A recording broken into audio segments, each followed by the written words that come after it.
ಯಾಕೆ ನೆಲಕ್ಕೆ ಹಚ್ಚುತ್ತವೆ ಬಹಳ ಉದ್ಯಮಗಳು? ಬಹಳಷ್ಟು ಜನ ಶುರು ಮಾಡ್ತಾರೆ, ಹೋಟೆಲ್ ಕ್ಲೋಸೇ ಮಾಡಿಬಿಡ್ತಾರೆ. ಅದು ಏನಕ್ಕೆ ಅಂದರೆ ಅವರ ಆಲೋಚನೆ ಏನಿರುತ್ತೆ, ಅವರ ಪೇಪರ್ ಪೆನ್ ಲೆಕ್ಕ ಆಗಿರುತ್ತೆ ಅಷ್ಟೇ. ಅದು ಆಲೋಚನೆಗಳೇನಾಗಿದೆ, ನಾನು ಇವತ್ತು ಇಷ್ಟು ಬಂಡವಾಳ ಹಾಕಿದ್ದೀನಿ, ನಾನು ಇಷ್ಟು ಮಾಡಿದ ತಕ್ಷಣ ನಾಳೆ ಈ ರೋಡಲ್ಲಿ ಇಷ್ಟು ಜನ ತಿರುಗ್ತಾ ಇದ್ದಾರೆ, ಇದನ್ನು ಸ್ಟ್ಯಾಟಿಸ್ಟಿಕ್ಸ್ ತೊಗೊತಾರೆ.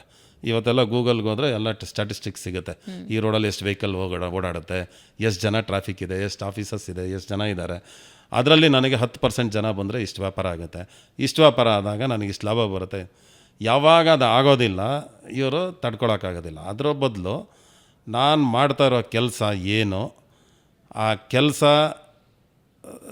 ನಾನು ಜನಕ್ಕೆ ಯಾವ ಥರ ತಲುಪಿಸ್ಬೇಕು.